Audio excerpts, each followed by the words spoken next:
বড় খবরের দিকে নজর রাখতে হচ্ছে। অত্যন্ত গুরুত্বপূর্ণ খবর, নয়া সিদ্ধান্ত নতুন সরকারের। এসএসকেএম সহ সব সরকারি হাসপাতালে বেড বাড়ানোর সিদ্ধান্ত নেওয়া হয়েছে। এসএসকেএম এ মুখ্যমন্ত্রী শুভেন্দুর স্বাস্থ্য বৈঠকে বড় সিদ্ধান্ত, অত্যন্ত বড় খবর রাজ্যবাসীর জন্য। এসএসকেএম সহ সব সরকারি হাসপাতালে বেড বাড়ানোর সিদ্ধান্ত নেওয়া হয়েছে। এসএসকেএম এ মুখ্যমন্ত্রী শুভেন্দু অধিকারীর স্বাস্থ্য বৈঠকে বড় সিদ্ধান্ত। ঠিক কি সিদ্ধান্ত নেওয়া হয়েছে, কিভাবে গোটা বিষয়টা মনিটরিং করা হবে, সুজয়ের কাছ থেকে জানবো। সুজয়, অত্যন্ত বড় খবর। একেবারে দেখো, স্বাস্থ্য ব্যবস্থা নিয়ে এই প্রথম মুখ্যমন্ত্রী শুভেন্দু অধিকারী বৈঠক ছিল এসএসকেএম হাসপাতালে, যেখানে গোটা রাজ্যের স্বাস্থ্য ব্যবস্থার খোল নলচে বদলে ফেলার সিদ্ধান্ত নিয়েছেন মুখ্যমন্ত্রী শুভেন্দু অধিকারী। সেখানে প্রথমেই বলা হয়েছে যে এ রাজ্যের স্বাস্থ্য ব্যবস্থার সবথেকে বড় যে সমস্যা, যে ঘুণ ধরে গিয়েছে দালাল রাজ, সেই দালাল রাজ একেবারে সমূলে উপড়ে ফেলতে হবে, স্পষ্ট নির্দেশ দিয়েছেন। তার পাশাপাশি কেন্দ্র এবং রাজ্যের যে হাসপাতালগুলো, সেক্ষেত্রে কোনো কেন্দ্র রাজ্য তফাৎ করা হবে না। সমস্ত হাসপাতালে একটা সেন্ট্রাল মনিটরিং সিস্টেম চালু হবে, অর্থাৎ কোথায় কত বেড আছে, কত বেড অকুপাইড আছে সেটা চালু করতে হবে, এবং সেটা এমনভাবে চালু করতে হবে যে সরাসরি মুখ্যমন্ত্রী যেটা দেখতে পারেন। কোথায় বেড খালি রয়েছে সেটা দেখতে পারেন, সেই ব্যবস্থা চালু করতে হবে। নিরাপত্তার দিকটিতে গুরুত্ব দিতে হবে। এছাড়া সরকারি বেসরকারি যে অ্যাম্বুলেন্সগুলি চলে, প্রত্যেকটাতে জিপিএস ব্যবস্থা, সিসিটিভি ব্যবস্থা বাধ্যতামূলক করা হয়েছে। এবং তার পাশাপাশি 31শে মের মধ্যে হাসপাতালের সমস্ত কর্মী যারা, তাদেরকে রঙিন identity card, photo identity card তাদেরকে দিয়ে দিতে হবে। অর্থাৎ হাসপাতাল কর্মী, চিকিৎসক, নার্স এর বাইরে অন্য কোনো কেউ যাতে ঢুকতে না পারে, সেটার জন্য এই সচিত্র পরিচয়পত্র, রঙিন সচিত্র পরিচয়পত্রের ব্যবস্থা করা হয়েছে।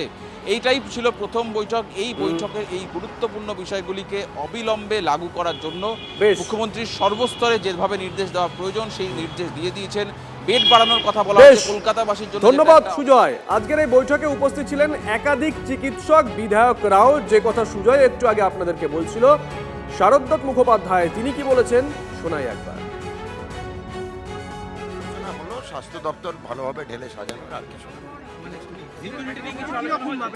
সেটা আমার মনে হয়, যেমন মাননীয় মুখ্যমন্ত্রী বলেছে হাসপাতালটায় প্রেসের জায়গা নয়, সেটা ডক্টর সুবর্ণ গোস্বামী এই মুহূর্তে আমাদের সঙ্গে রয়েছেন। ডক্টর গোস্বামী, শুভজিৎ রয়েছি। আপনারা একাধিকবার রাজ্যের স্বাস্থ্য পরিকাঠামো ঢেলে সাজানোর দাবিতে সরব হয়েছিলেন বিগত সরকারের আমলে।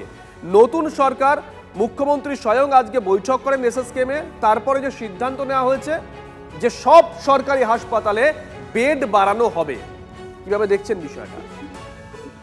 আমরা এই ব্যাপারটা দেখছি, বেড বাড়ানো হবে, খুবই ভালো কথা। কিন্তু তার আগে যেটা প্রয়োজন সেটা হচ্ছে যে বেড প্রতি কতজন চিকিৎসক এবং নার্স, স্বাস্থ্যকর্মী ইত্যাদি থাকবেন, সেটা শেষ হিসেব হয়েছিল 91 সালে, এবং সেটার এখনো কোনো রিভাইজ করা হয়নি। ফলে সেইটা আগে রিভাইজ করা দরকার, এবং ইতিমধ্যেই যে শূন্য পদগুলো রয়েছে, চিকিৎসক থেকে শুরু করে গ্রুপ ডি স্টাফ অবধি, সুইপার অবধি, সেগুলিকে পূরণ করা, এবং বেড বাড়ানোর আগে নতুন পদ স্যাংশন করা, সেগুলিতে লোক দেওয়া। বেড বাড়াবো কিন্তু চিকিৎসক বাড়াবো না, স্টাফ বাড়াবো না, নার্স বাড়াবো না, এই ধরনের লোক দেখানো হচ্ছে যে ঢেলে সাজানো আমরা চাইনি।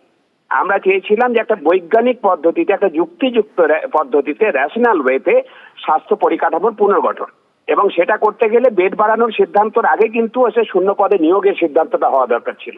আমরা এটাই মনে করছি। ধন্যবাদ।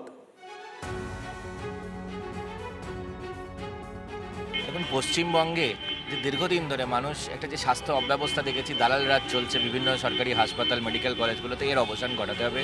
কোনো ধরনের রাজনীতি, কোনো ধরনের দালাল রাজ যেন সরকারি হাসপাতালে না চলে। সরকারি হাসপাতালে যাতে রোগীরা পরিষেবা পায় এবং একদম সবথেকে সর্বোচ্চ মানের যে পরিষেবা পায় তার সুবন্দোবস্ত করতে বলেছেন। ওষুধের গুণমান প্রত্যেকটা জায়গা আলাদা করে খতিয়ে দেখার নির্দেশ দিয়েছেন। বেড যেখানে বেড কম আছে সেখানে বেড বাড়ানোর নির্দেশ দিয়েছেন। তার জন্য যা যা করণীয় সেগুলো যাতে করতে নির্দেশ দিয়েছেন সম্মানীয় প্রিন্সিপাল এবং এমএসভিপিদের।